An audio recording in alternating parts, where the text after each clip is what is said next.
10 লাখ টাকার আমানত ও সঞ্চয়পত্র সহ 24টি সেবায় আয়কর রিটার্ন বাধ্যতামূলক করেছে সরকার।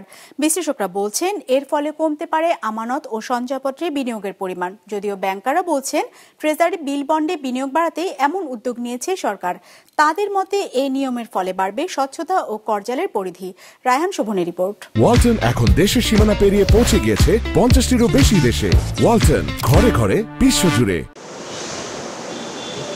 ব্যাংকে 10 লাখ টাকার মেয়াদি আমানত কিংবা সঞ্চয়পত্র কেনা, এতদিন এই পরিমাণ অর্থের বিপরীতে ছিল না কোনো আয়কর রিটার্ন দাখিলের বাধ্যবাধকতা।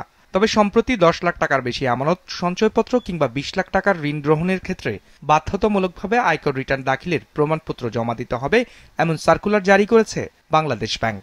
গভর্নমেন্ট ইনস্ট্রুমেন্ট বরঞ্চ ঘরে ঘরে চলে যাবে। আপনার ট্রেজারি বিল বা ট্রেজারি বিলের ব্যাপারটা উনি বলছিলেন যে আমি চাই রিটেল লেভেলে এটার আরো বিক্রি বাড়ুক। উনি সঞ্চয়পত্রের কথা বলছিলেন যে এটা খুব একটা বড় ইনস্ট্রুমেন্ট না, যেটা দিয়ে আমরা সরকার বেসিক্যালি টাকা বড় করবো। উনি বরঞ্চ ট্রেজারি বিলের বন্ডের উপর বেশি এমফাসিস দিচ্ছিলেন। তো আমার কাছে মনে হয় সরকারের এখানে খুব একটা বড় কোনো ইন্টেনশন নাই যে ওনারা আসলে এই ইনস্ট্রুমেন্ট দিয়ে বেশি বড় করবো। ওনাদের ইচ্ছা হচ্ছে ওই গভর্নমেন্ট ইনস্ট্রুমেন্ট দিয়ে বড় করার দেন সঞ্চয় পত্র, যার জন্য এই ব্যাপারটা এনেছেন। তথ্য বলছে 2024-25 অর্থ বছরের নতুন বিনিয়োগের ক্ষেত্রে আগে বিক্রি হওয়া সঞ্চয়পত্রের সুদ বাবদ সরকারকে পরিশোধ করতে হয়েছে 6,063 কোটি টাকা। তার আগের অর্থ বছর 2023-24 সালেও নিট বিক্রি ছিল 21,124 কোটি টাকা ঋণাত্মক।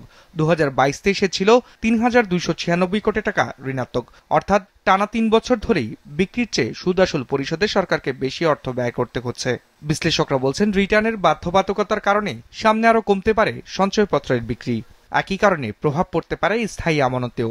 যারা আয়কর সাবমিট করেন তাদের তো কোনো সমস্যা নেই, তারা আয়কর রিটার্ন দেখাতে পারবেন। কিন্তু যারা আমানতকারী আছেন বা যাদের কাছে উদ্বৃত্ত আছে, তারা যে ব্যাংকে বা সঞ্চয়পত্রে জমা না করে তারা হয়তো তখন চেষ্টা করবেন 10 লাখ টাকা কমে রেখে আয়কর না সাবমিট করে তারা অন্যত্র, বিশেষ করে হয়তো জমি বা অন্যান্য বিভিন্ন ক্ষেত্রে বিনিয়োগের চেষ্টা করতে পারেন। এইসব ট্রান্সপারেন্সি আনার প্রয়োজন আছে। আপনি গভর্নেন্স আনতে চান, এগুলি আনতে হবে, কারণ মানুষকে ট্যাক্স ব্র্যাকেটে আনতেই হবে।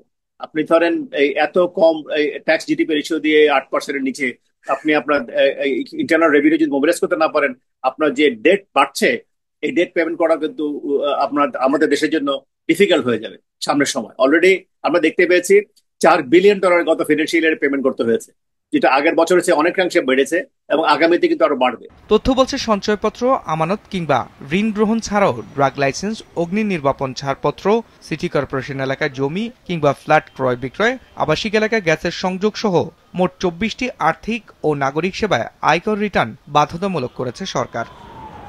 রায়হান শোভন, বিজনেস রিপোর্ট, মাছরাঙ্গা টেলিভিশন।